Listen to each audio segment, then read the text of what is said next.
ture Mangalam Shri Mahapani Swaha. Hello, and a very warm welcome to everyone. At Tara Mandala, we are committed to being a welcoming, open, and safe community for practitioners and students of every culture, race, religion, gender, age, ability, and circumstance. I'm Dr. Jean Carroll, with you live from Sussex, England, for a very special edition of Lama Live with Lama Tsultrim Allione. We are thrilled to welcome her back as she continues sharing teachings from the last instructions of Machig Labdrön, the great 11th century Tibetan yogini and founder of the Chöd lineage. This rare text reveals the nature of mind and offers some of Machig's most clear and essential wisdom. Recently, Lama Tsultrim obtained the original Tibetan version of the last instructions and has worked on a new translation of this sacred text. Today, she'll share fresh insights from that work. This is a rare chance to receive these direct transmissions from Machig Labdrön's living lineage. And now, it is my great honor to hand over to Lama Tsultrim.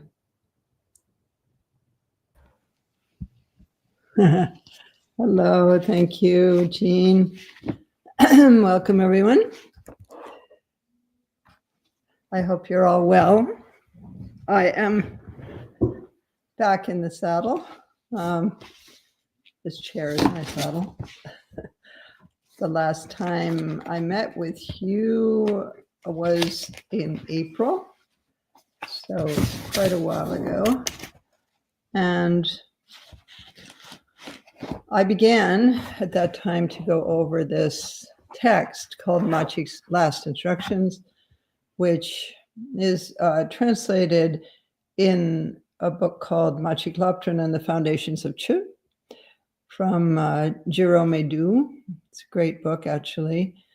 And it's also a piece of this text is in the back of Feeding Your Demons, talking about the nature of mind, because ultimately the direct liberation of our demons is into the nature of mind. And so I included it there, but it's not the whole text. And so I couldn't find the Tibetan for this. I asked a lot of different people, and then finally I asked Jake Nagasaki, who's in our Sangha. He's a Tibetologist, he has a PhD, and he found it in an obscure library in Washington State. So I got it, and I've been working with it, looking at the actual Tibetan, because I would read the translation and I would feel like this isn't what this really means. And what is the Tibetan? I was really like feeling like I need to know what the Tibetan is behind this translation. And so it was very exciting to find this and then to begin to work on it. It felt like a revelation. So I'll be teaching on that today, but let's begin first by raising bodhicitta, which is our intention to be together this morning for the benefit of all beings everywhere. Heartfelt intention.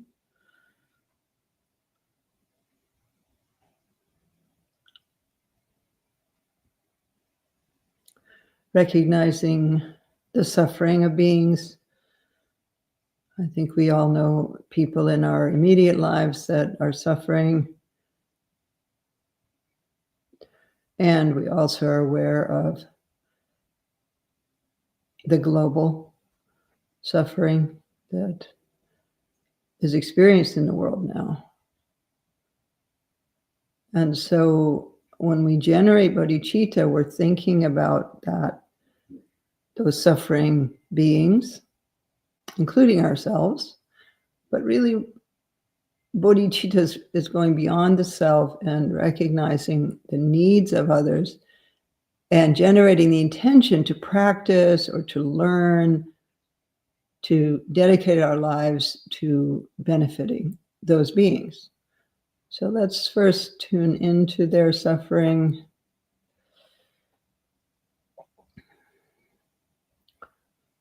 Mental and physical, emotional.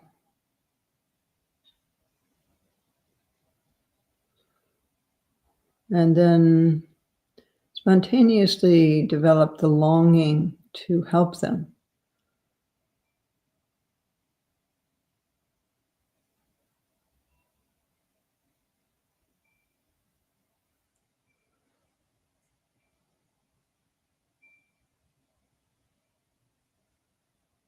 And to set our intention for today, for this time together, as a way to help ourselves wake up and be able to help them.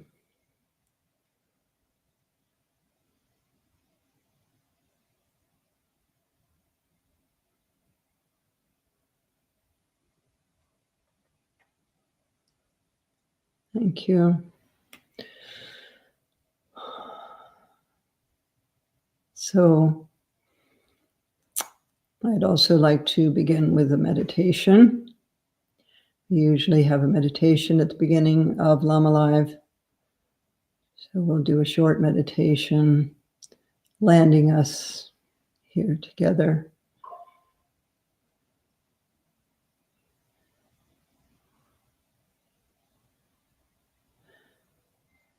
So let's return to a phrase from the teaching that I gave last time, from Machig's last instructions for our meditation.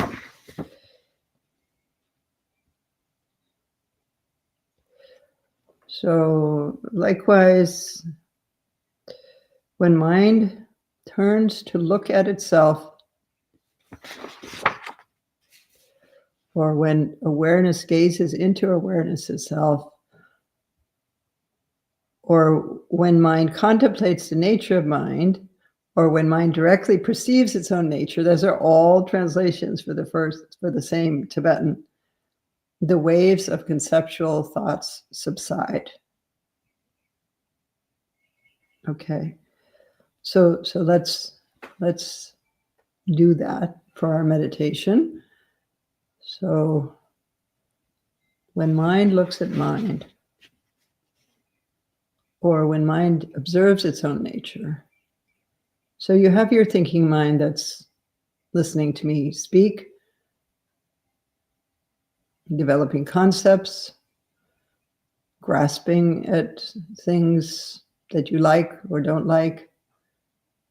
That's a function of the conceptual mind. If that mind itself turns and looks at its own nature, what happens? So let's do that. So using that cognitive faculty that you have, turn that cognitive faculty to look at its own source.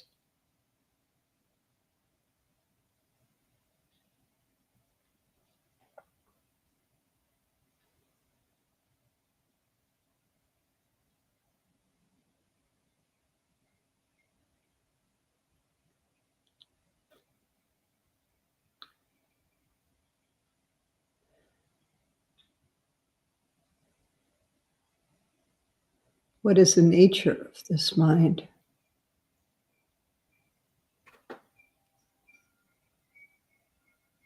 Where does it come from?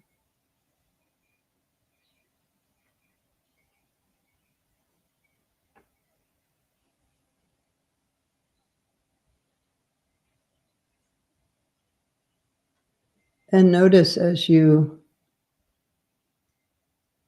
turn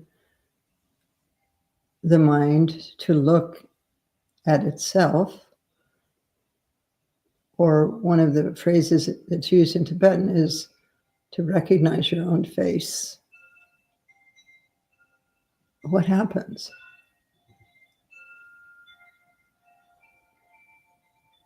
When you turn awareness to see its own source,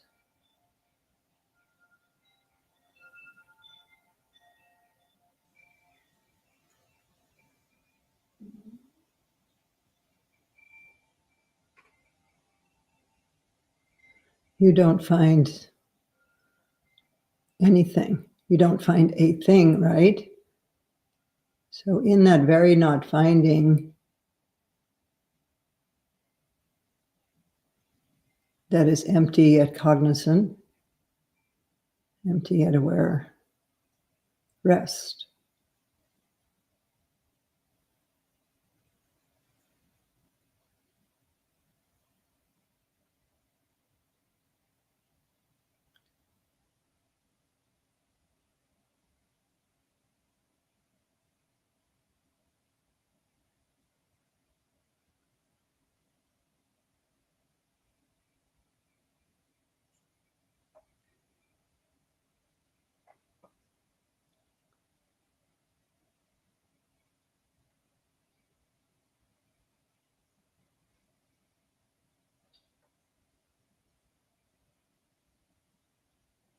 Just rest.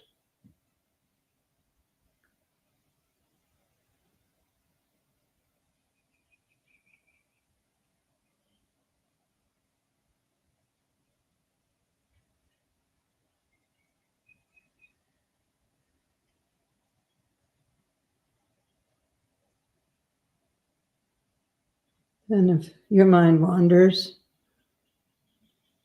you find yourself thinking, turn again and look and rest.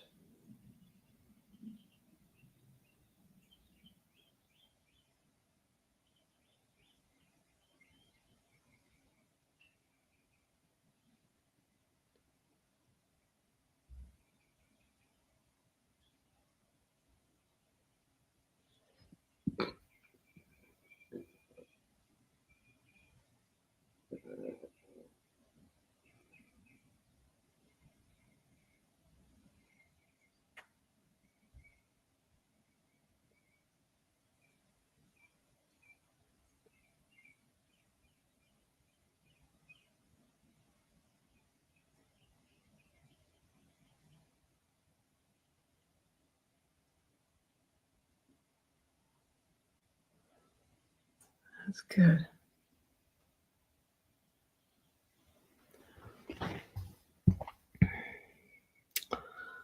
I'm wondering if there's a way to open up the chat and see. I see people are tuning in, saying where they're coming in from. I wonder, I'm going to join this chat, if you have any questions about what we just did. And I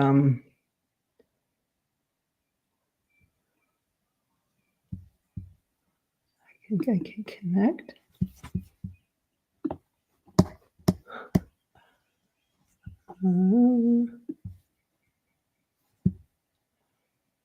Maybe I'll connect to content. Okay. So, Jean, if there's any questions that come in, can you come on and tell me what they are?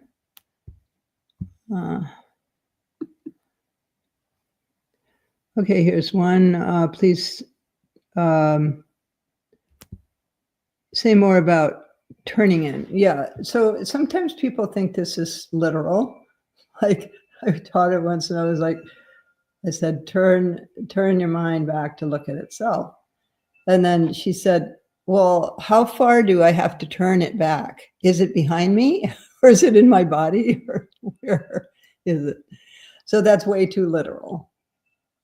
Way too literal. So let's do a little experiment where I can explain more what I mean by this. So if we kind of exaggerate our outward moving mind, so look at something in your environment right now. I'm looking at the couch in my living room and thinking, I'm going to grasp at it with conceptual thought. So I'm thinking, oh, I really like that color. Wow, it's just a beautiful brown color and so nice. So my mind is kind of moving out and grasping at that, right? So maybe look at something in your environment now and think about how much you like it and that you actually want it and you maybe want more of it. Can you feel how that feels to do that? Okay, that's the conceptual mind. Now, turn that energy that's outgoing like that, release it from that fixation, and turn it to look at itself, at that very energy of awareness that's now grasping onto something in the environment and liking it. Release that and look at the origin of that.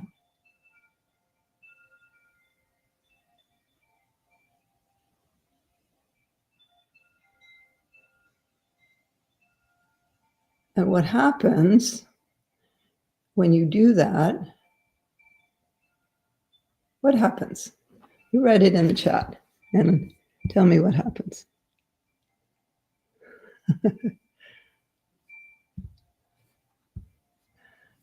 Not sure if this is coming in at the top or the bottom. Okay. Yes, look at what's looking, Julie. That's right. Just stillness, right, Natalie? Sparkle. I like that. Okay, so when you turn that awareness that's moving out to see itself, nothing happens exactly. So that's the experience of emptiness. You experience emptiness, no thing, and yet there's awareness. That is luminous or emptiness and cognizance co-emerging. That is Lenchikipe or Sahaja.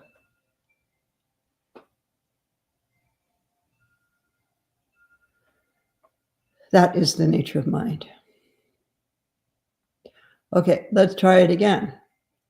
Now this time, think about how you don't like it. You could even choose the same object and attach different concepts to it about how much you don't like it. Just think about, oh, I hate that color, and it's really not a very good design. Whatever, just dislike it. Notice how that feels.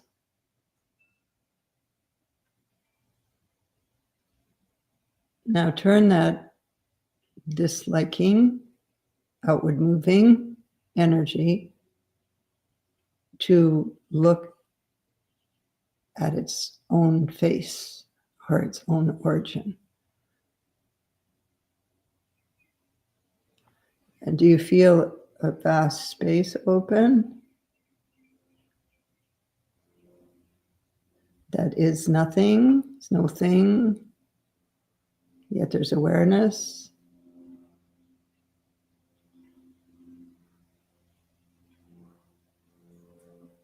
That is the nature of mind. It's infinitely vast, all-encompassing.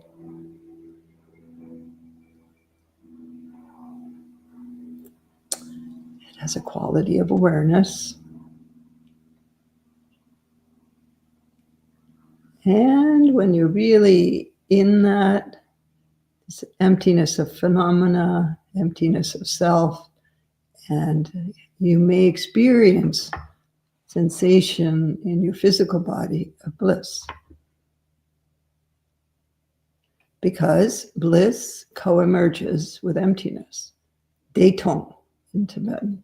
De what is bliss. Tong is empty. So when you really experience this emptiness, there's a natural uprising of bliss, because bliss is our true nature.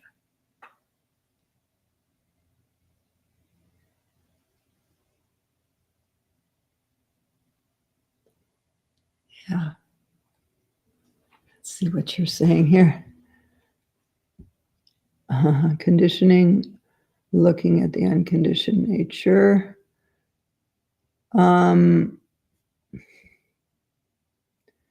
Okay, Lauren's having so much conventional thought remains. Yeah. Thinking sex being, yeah.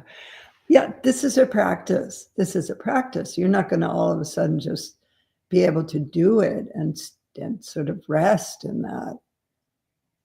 So you just keep beginning again. So it's many times for a short time until it begins to be a habit. Instead of the habit of grasping, the habit of non-grasping arises. Just see if there's any other questions. Stillness, light, yes. Sahaja, yes. Wide space, yeah. So,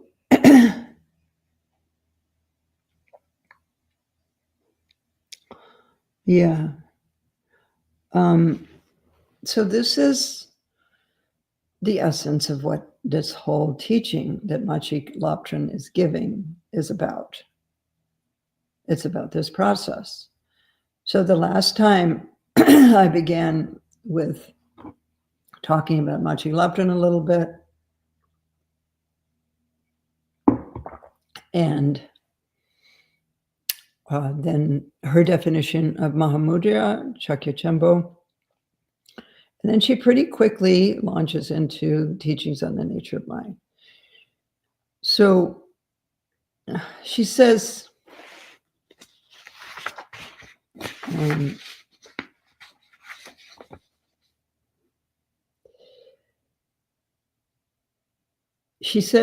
she's talking about thoughts. And so she says,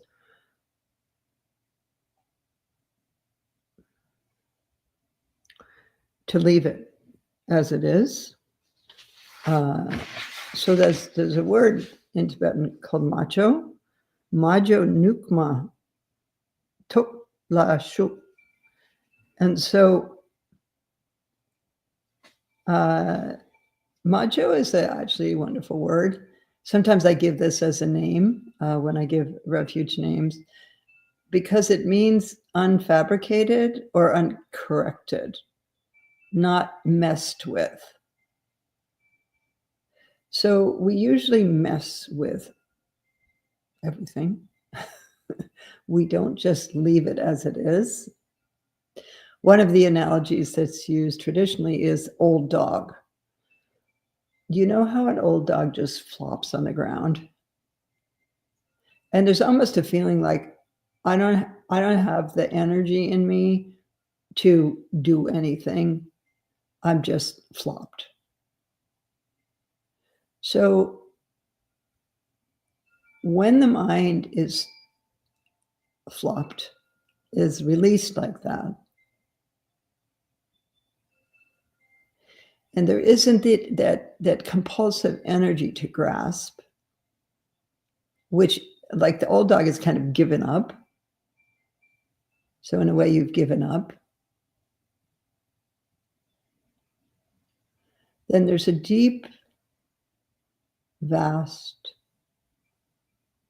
awareness that's there. So Majo Nukma Luk Du Shok. We'll leave it uncontrived, unaltered, unfabricated, natural, authentic. Those are all words for Majo. Without artifice, relaxed. Majo is a key meditation word, both in Mahamudra and in Dzogchen. So it means not to alter, not to fabricate, not to manipulate the natural state of mind. So when we did that just now, when you turned and looked, there's a moment where you see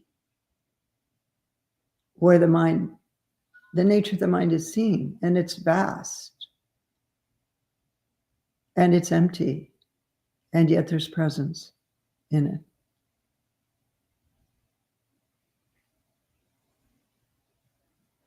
That doesn't need to be fixed, but we tend to want to fix it. We tend to want to add to it. We tend to want to comment on it. So it instructs us, she's instructing us to avoid altering it, and also to avoid suppressing thoughts or trying to generate specific states. So that's important. To rest awareness exactly as it is without adding or subtracting something to it. So this contrasts with meditation approaches where we're visualizing something or we're concentrating on something. This is different than that. And so it refers to a non-doing, an allowing, a resting in the natural clarity of the mind. And then the next line is, after releasing what binds, there is unquestionably liberation from the concept of liberation itself. After releasing what binds, there is unquestionably liberation from the concept of liberation itself. So when you do that, there is liberation from that grasping mind in that moment.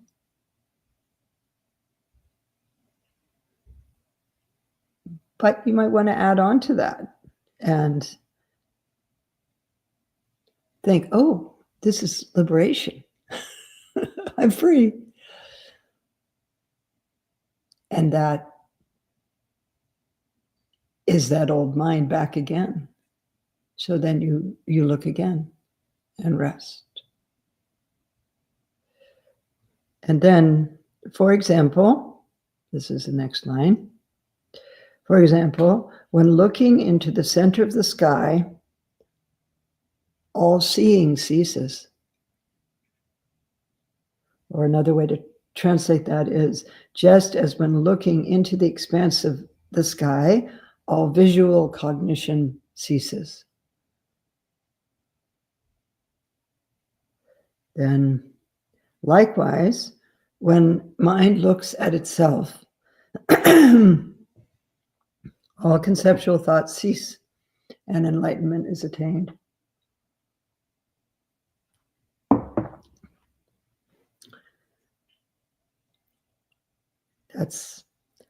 So when you look at the sky, do you ever look at the sky? Do you ever just look at the sky? If you don't, it's a good idea. Because sky meditation is amazing. Last night,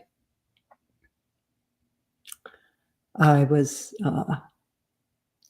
talking about my grandson, Jalu Dorje, and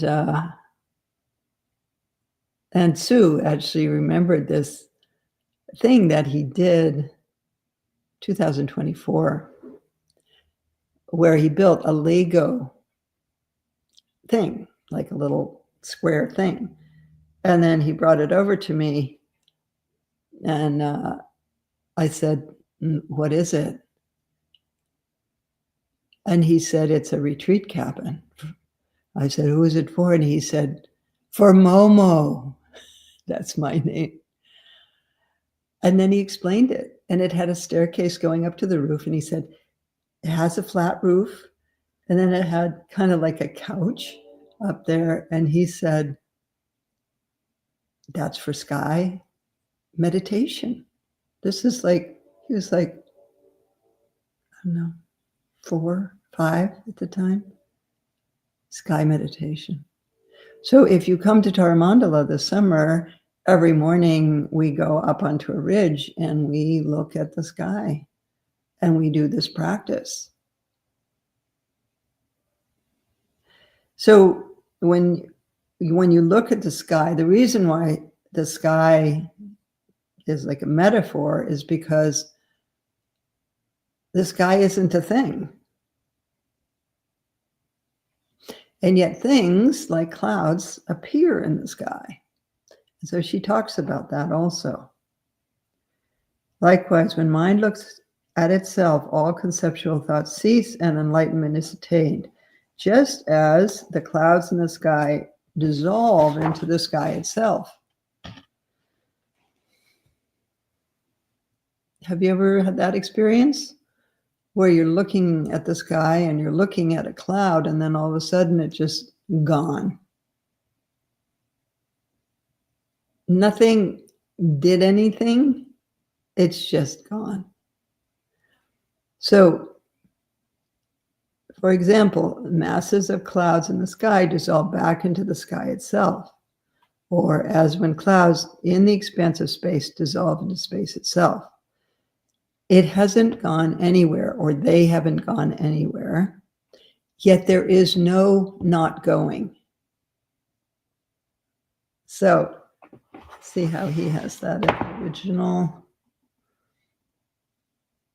As in the sky, all clouds disappear into the sky itself.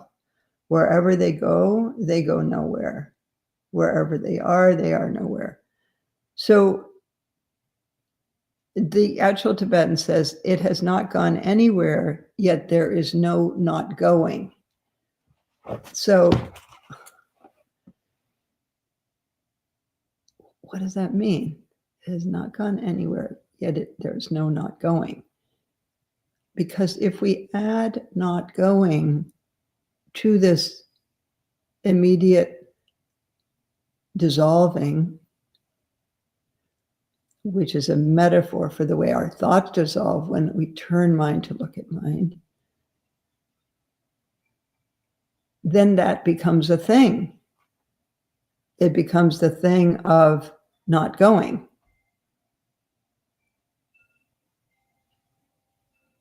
And so that's adding something. It's adding the not going. So when mind turns to mind, and there is that empty awareness, you don't have to add to it that thoughts have dissolved, like the clouds in the sky. So this captures the paradox, and paradox is used a lot in these teachings.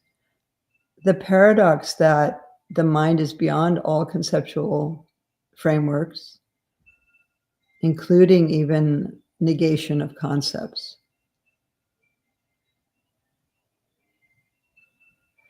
So in some forms of Buddhist philosophy, it's like it doesn't exist, but it doesn't not exist, and it doesn't not exist.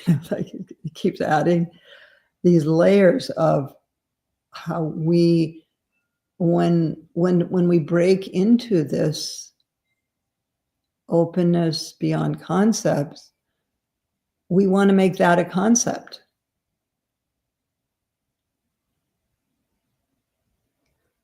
And so it's pointing to the direct experience of mind's nature that transcends all conceptual elaborations.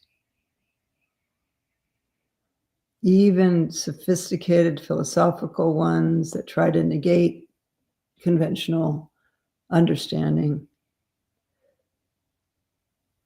So these paradoxical expressions like it hasn't gone anywhere, yet there is no not going, are created to deliberately sort of trigger the practitioner into a non-dual state, to break free from conceptual thinking and directly experience non-dual mind. And then she goes on, Deshin Semki Tok Tsok Kyung. Likewise, the proliferations of thoughts in the mind. So I think we're all pretty familiar with the proliferations of our mind. I can't even say the word because of all the proliferations. So likewise, all the proliferations or the collections of thoughts in the mind, when mind turns to look at itself, and here's some alternative translations of that phrase, mind turning to look at itself, and see which one for you feels like it best describes this process. Okay, so one is when mind observes its own nature, when awareness gazes into awareness itself, when consciousness examines consciousness, when mind turns to look at mind, when mind's attention turns inward upon itself, when mind directly perceives its own nature, when consciousness rests in self-recognition. Those are all different ways that you could translate that same phrase. So you can choose which one for you actually triggers the experience. So when that happens, Semki Tokpe Barlap Dong. Barlap Dong. Barlap is waves. The waves of conceptual thoughts subside. Semki Tokpa. Tok is thoughts. It's conceptual thoughts. Subside. You know how a wave, I live by the ocean now, so I have a lot of experience of watching a wave come in and then watching it go out. So this is when it goes out, when those thoughts subside.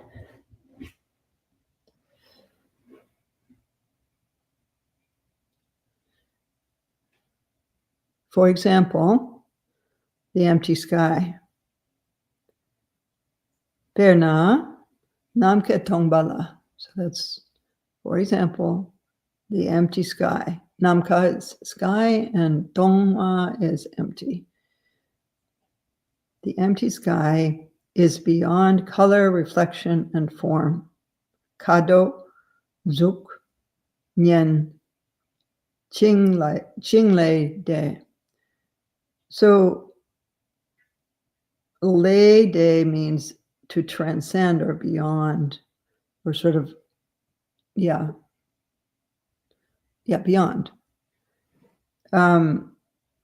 So this is a key term that indicates going beyond conventional attributes. So it says, for example, the empty sky is beyond color, reflection, and form. Right? So the sky doesn't have real color. It doesn't have a reflection, and it doesn't actually have form. Likewise, one's own mind essence, let's see.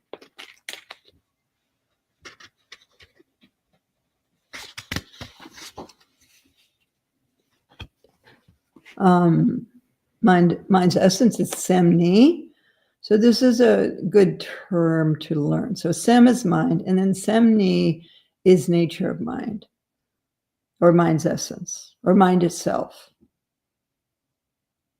Really, mind itself is the most literal translation. Semni refers to one's mind's fundamental nature.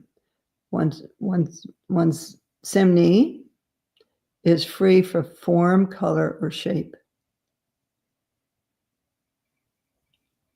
So when you turn your mind to look at itself, as we did in the beginning, you didn't find something that has a color or a shape or a form, right? No.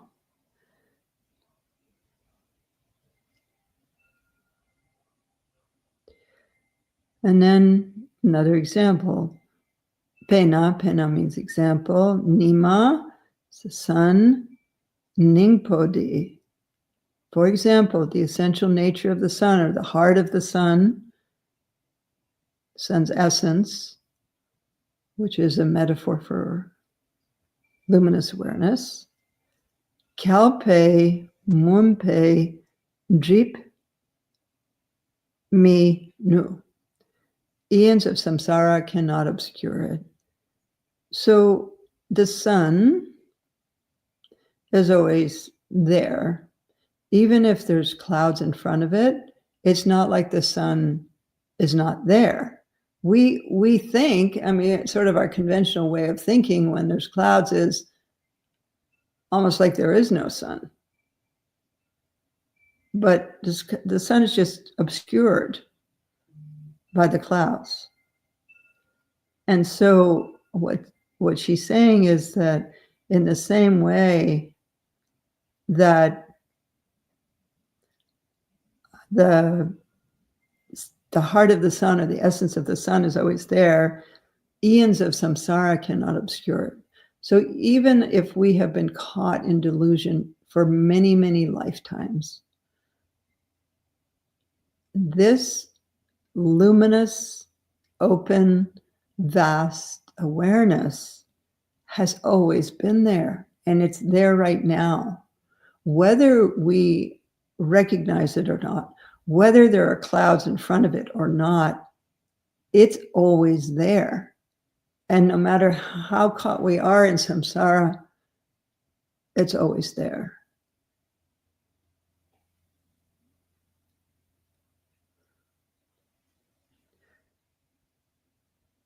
So the sun's luminous essence, or the Nime Ningpo, the heart of the sun, is so powerful that even darkness that has persisted for eons cannot ultimately destroy it or block it.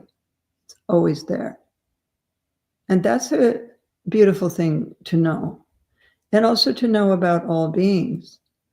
So if you think about a being who is really lost and really obscured and really caught,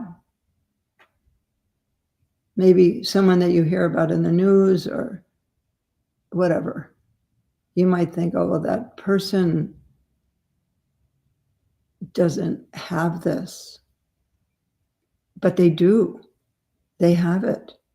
It's just obscured. And so our actions, our negative actions, obscure it more and more. Our positive actions lead toward it being discovered.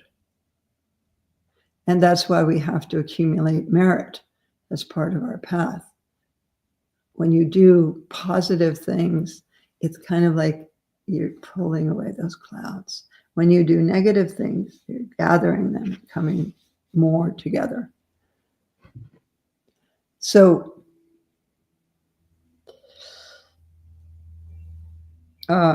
likewise, when one realizes the nature of mind, so this is about the sun and that it can't be ultimately obscured. Likewise, Rang Sem Tok jurna. Likewise, when one realizes or turns toward the nature of mind, eons of samsara cannot block it, cannot obscure it. For example, as with the empty sky, even though we might attach names or conventional designations to it, you cannot say, it is like this. De tar sheja jodume. You cannot say, it is like this. So she's using this word, this phrase, jodume, and that means it's inexpressible, ineffable, cannot be expressed, cannot be articulated, beyond description, beyond words. So that's an important concept.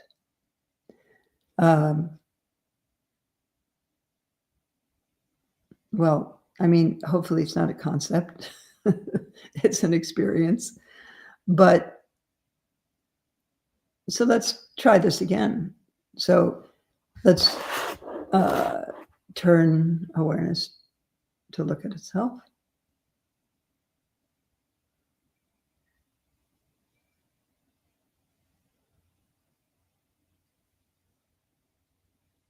It's effortless. You don't have to try.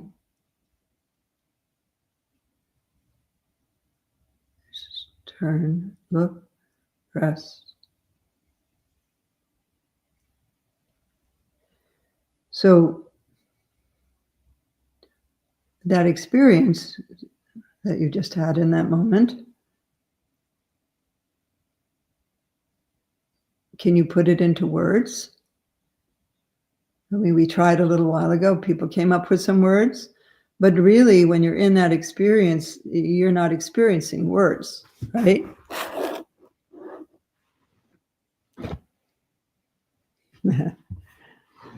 Okay, so inexpressible, and it's a great word, a great expression, jodume. Inexpressible, ineffable. Because as soon as you try to put a word on it, then you're not in it anymore, right? To describe it, you have to leave it. So when you're doing this practice, don't try to describe it to yourself. Just stop that commenting on it. Then Deshen Rangsem Öseldi. Similarly, this luminosity that is the nature of mind, and it actually uses the word Ösel, which can mean clear light or luminosity. Likewise, this luminosity that is the nature of mind. So that's such a beautiful line in itself, just that the nature of the mind is luminous. This luminosity that is the nature of mind, although one might try to describe the mind's essential nature, it remains beyond all descriptions that claim it is like this. Sem kitsen ni jojur kyang. Although one might try to describe the mind's nature, ditar sem kitsen ni sem ditar drupche to ne dral. It remains beyond all descriptions. It is like this. And then ditar semki senni ne, this essential nature of mind, done namka tongpa de, has been empty like the sky from the beginningless beginning. Done is a Tibetan term that means primordially or from the very beginning, and it indicates something that has existed since the most fundamental beginning, prior to any conditioning. So in Buddhist thought, in Dzogchen and Mahamudra traditions, this term done it's used a lot. It's in, for example, the Chuyingzo from Longchenpa, this done. It's talking about something which is out of time. It's not in time. Yeah. So it doesn't have any historical beginning. When it's used in a text about the nature of mind, it emphasizes the qualities being described aren't newly created. They're not being created in that moment that you see it, that you experience it. It's not like then it comes into, it's always been there, just like the sun behind the clouds. It only needs to be recognized. It's primordially present. So, and the next line, when the nature of mind is realized in this way, the totality of phenomena are subsumed within that. So it's again the same line about when the nature of mind is realized like that. Dita rangsam tokjur na chunam malu di ru du. The totality of phenomena are subsumed within that. In other words, phenomenal world isn't apart from that. It's not like there's that and then there's the phenomenal world. So it means that all phenomena are manifestations of existence and are ultimately contained with or resolved into the nature of mind. So this is a really profound statement that indicates the all-encompassing nature of mind, the awareness. It suggests that when one realizes the true nature of mind, simultaneously one recognizes all phenomena arise from, exist in, and dissolve back into that same nature. So the key word there is chunam. Chunam means all dharmas, and all dharmas means all phenomena, all experiential reality. And then nam tok pangwe parodi. Okay, so then it starts this other section, and he uses that.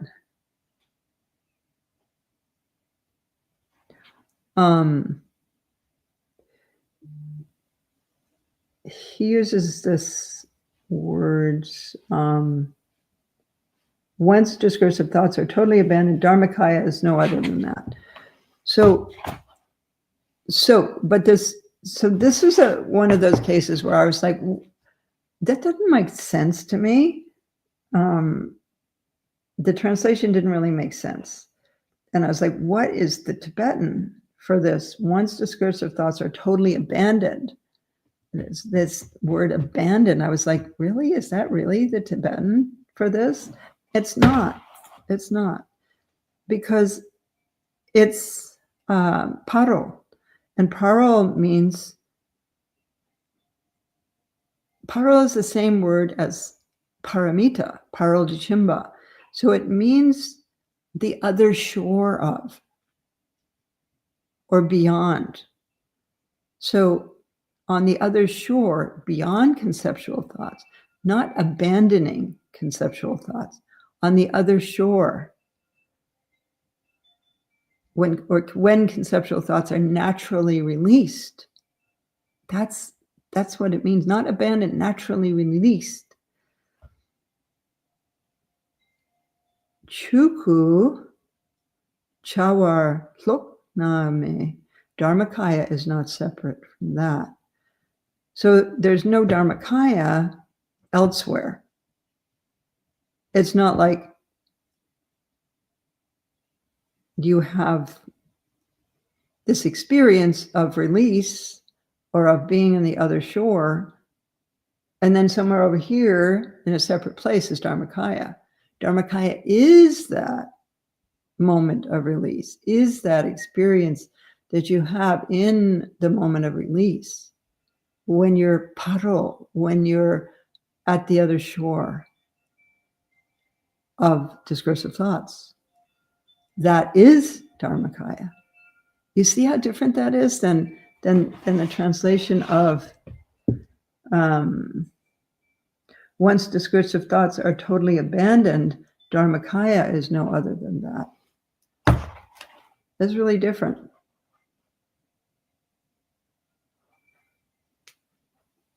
So there isn't a Dharmakaya elsewhere. And that then he goes through this like series of all these things that he has translated as abandoned.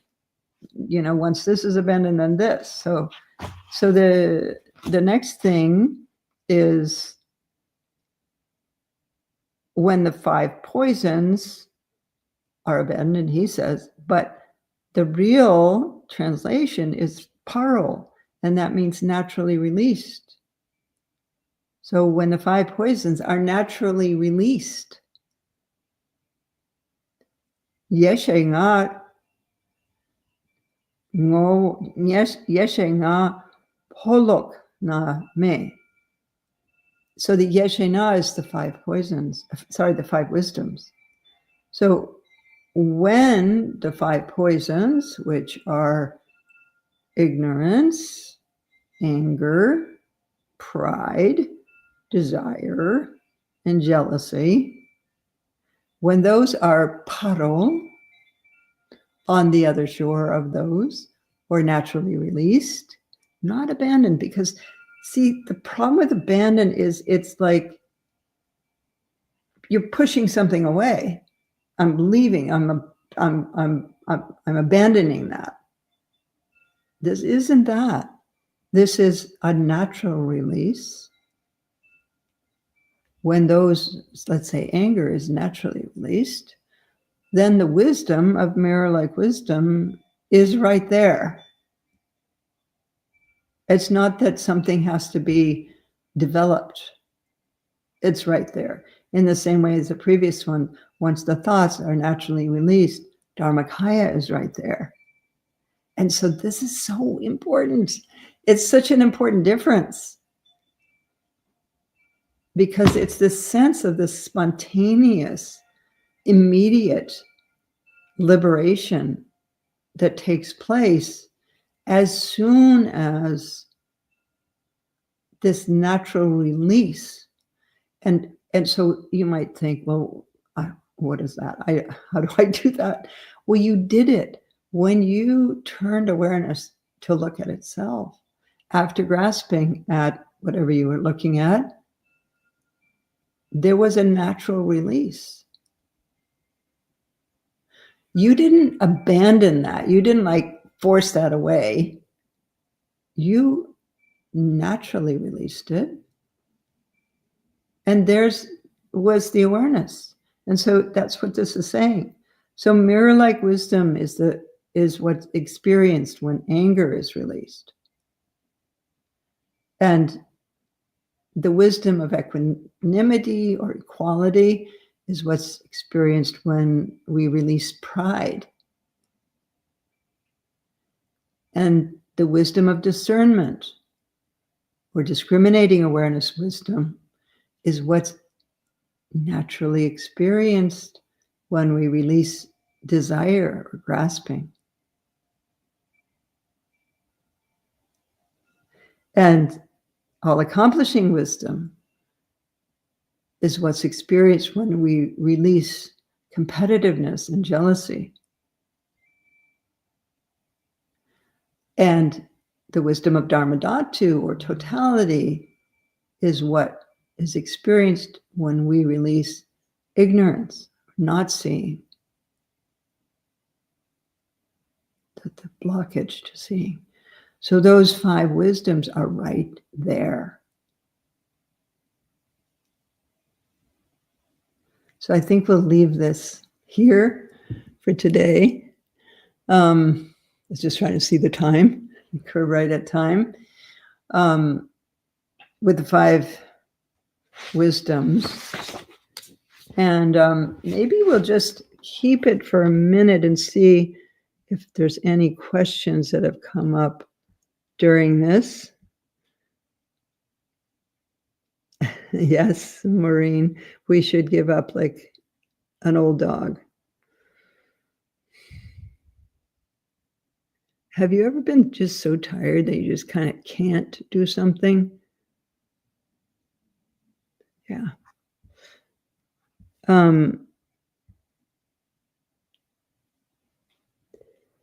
See, I just want to see if there's any questions specifically about this text.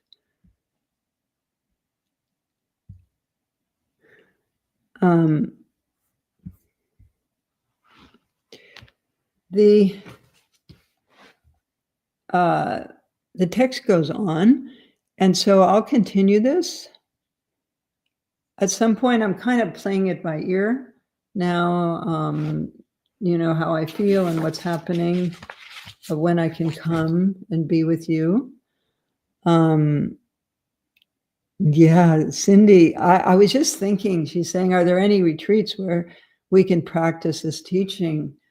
I was thinking, you know, I'd love to do a retreat where we just do this, this teaching and just practice this, because there's a lot more that I didn't cover in it, and it's illuminating in such a fundamental way. And remember, this was Machig's last instructions. This was like, okay, I'm leaving now. This is what I want you to remember. This is what I'm leaving you with. This is my essential message. Here it is. So, yeah. So we can go on with it. And let's see.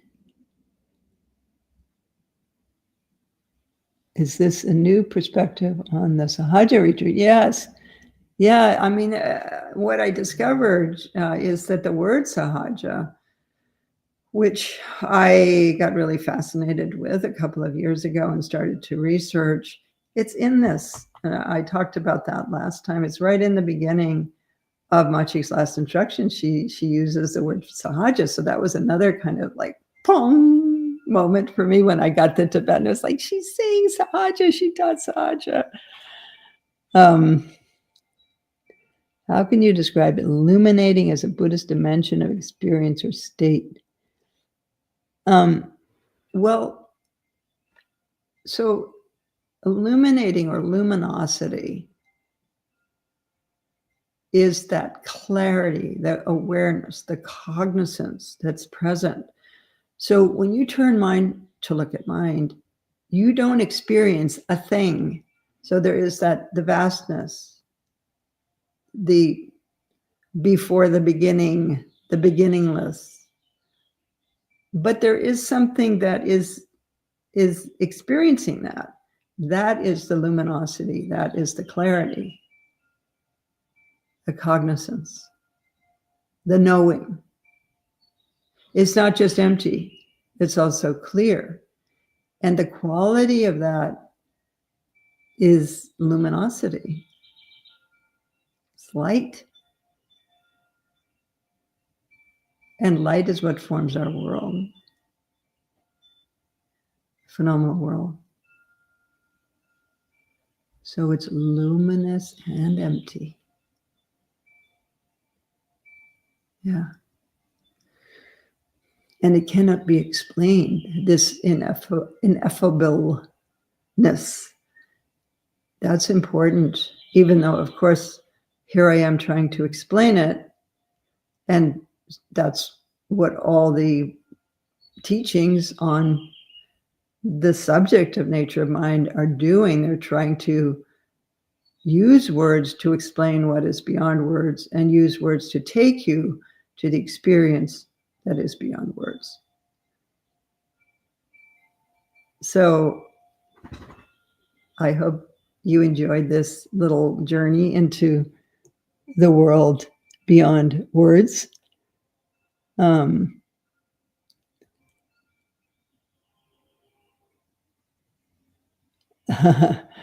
Someone said, I wanted to ask if the our devotion and attraction to the Guru is also grasping and attachment. Can be, but it's like in a teacher, a genuine teacher, that longing that you have for them is really a longing for your own true nature. And they are embodying a living reality of that. And so that's what you're attracted to, is their embodying or embodiment of reality. And so it's good to recognize that. It's not the personality, it's not that body, it's the embodiment of truth and the guidance that they can give you to recognize that and to cultivate that awareness. I want to say within yourself, but then that's the self. So maybe just to discover that awareness that has no self. Yeah. I just wanted to say before I leave you that yesterday I met Khandro Dorje Pakmo Rinpoche, who's arrived from Bhutan. I invited her now almost a year ago, I think, through some good friends who met her in Bhutan. I had heard about her through Tsering Jamso, who's a very dear Bhutanese friend and who always leads my pilgrimages to Bhutan. And he has known her since she was a child. His father was a student of Tongten Gyalpo Rinpoche, who was her sort of protector and teacher when she was a child. So Tongten Gyalpo was a great, great Lama who existed in the 14th or 15th century. And his consort at that time was an emanation of Dorje Pakmo, or Vajrarahi in Sanskrit. And so they have been incarnating over the centuries together. And so he predicted her and took care of her when she came to him as a 15-month-old child. When she was 15 months old, she told her parents that she needed to go to this monastery. And yesterday I found out kind of the details of how that happened, that if I can remember, the king, who was the third king of Bhutan, he heard the prophecy about her coming, and then he died. But there was an attendant to the king who heard this and remembered it after the king had died and told Tongten Gyalpo that she was coming. And it was his daughter, this attendant to the king, bodyguard, that's what they explained. It was his daughter who then carried this 15-month-old child over the mountains into Thimphu, the capital, and then up to this monastery where Tongten Gyalpo was, because this child kept saying, I have to go there, I have to go there. And then took care of her until he passed away. In any case, if you have any possibility to meet her, and I think there's still places at Mandala to go. California, the Bay Area is completely full. We have a long waiting list. You can't go there, but you could go to Mandala, and you could come to Encinitas. And maybe you can put in, Jean, the links to these places. She's never been in the United States before. She told me yesterday, I received many invitations to come, but I didn't accept them And I accepted yours because we're both women teachers and we need to support each other. So she's suffered from patriarchy. She hadn't told me the details, but she's really amazing. She's the real deal. Real deal. She's an emanation. And when you see her and you meet her, you get it like, oh, this is not an entirely human being. Really, I'm not just saying that. It is really the experience. Not entirely human. And she is an emanation of a deity, of Dorje Pamo. So encourage you all to meet her and feel very lucky that she accepted our invitation. And she's here. She's right over there. I'm going to go see her now. So yeah, I just wanted to tell you, because I hadn't met her until yesterday. And now I have. I really wanted to, but I couldn't because of my health travel to Bhutan. And so I asked her if she would come here. And she said yes, and she came. And everything opened. You know how the visas for Bhutan, Bhutan was put on this Trump list of countries, don't grant visas to these people, but they got visas. They got on the plane and they just sailed through immigration. So it was very auspicious. And Sari told me as soon as she arrived at where she's staying here in Encinitas, she made the offering to the protectors. Just first thing she said, where's the Serkim? I want to make an offering. Okay, let's dedicate the merit of our time together. Merit is positive energy that we accumulate through our actions and thoughts. So if we have accumulated any merit in our time together, may it benefit all beings everywhere. So this ties to our bodhicitta that we arose in the beginning.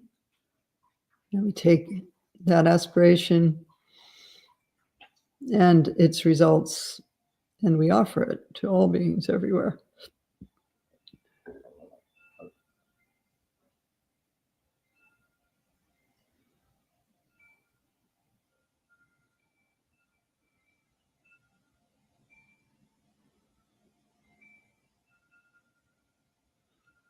Thank you. Big love, everyone. And thank you, Jean, and everyone else. See you soon.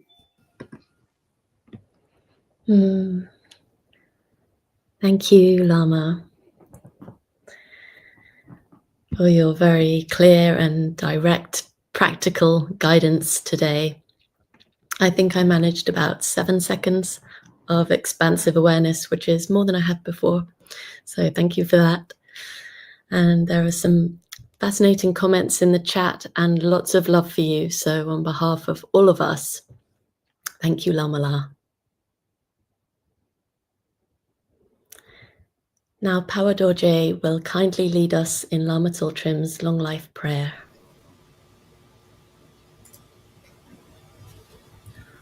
Om Swasti Machig Labdrön me Yesheku Jedzun Katetro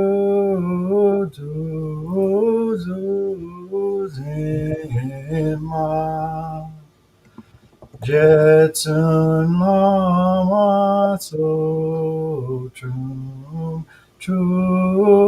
Allione Kutse Tak Denze Tringe Gucci.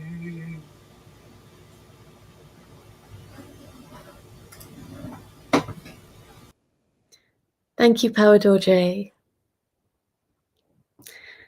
And thank you at home for your participation and support. And a few brief reminders. First of our Buddhist spiritual care online retreat coming up June 5th to 10th. And the Green Tara Gathering with Tulku Osal Dorje at Tara Mandala Retreat Center, including the Rare Green Tara Empowerment. That's June 14th to 18th. And there are still a few spaces left on our Living Dharma program, which offers the opportunity to immerse in authentic Vajrayana practice while serving a vibrant Buddhist community. And Family Retreat is back, July 26th to August 1st. 6 transformative days of mindfulness, stories, campfires, teen wilderness solos, and deep nature connection for the whole family, ages 4 and up. Limited spaces are available now. And you can see all upcoming events on the Tara Mandala calendar page. Follow Tara Mandala on Facebook, Instagram, and YouTube to stay up to date with our news. And join our mailing list to get updates straight to your inbox. Past episodes of Lama Live are stored on our YouTube, where you can revisit them at any time. Now, following the tradition going all the way back to the time of the Buddha 2600 years ago, you have the opportunity to make an offering of dana to Lama Tsultrim. Dana is a Pali and Sanskrit word meaning generosity.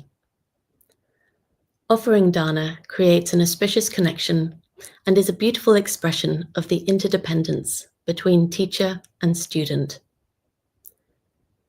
Dana directly recognizes the precious gift of the teacher and the teachings, without which one could not practice the Dharma.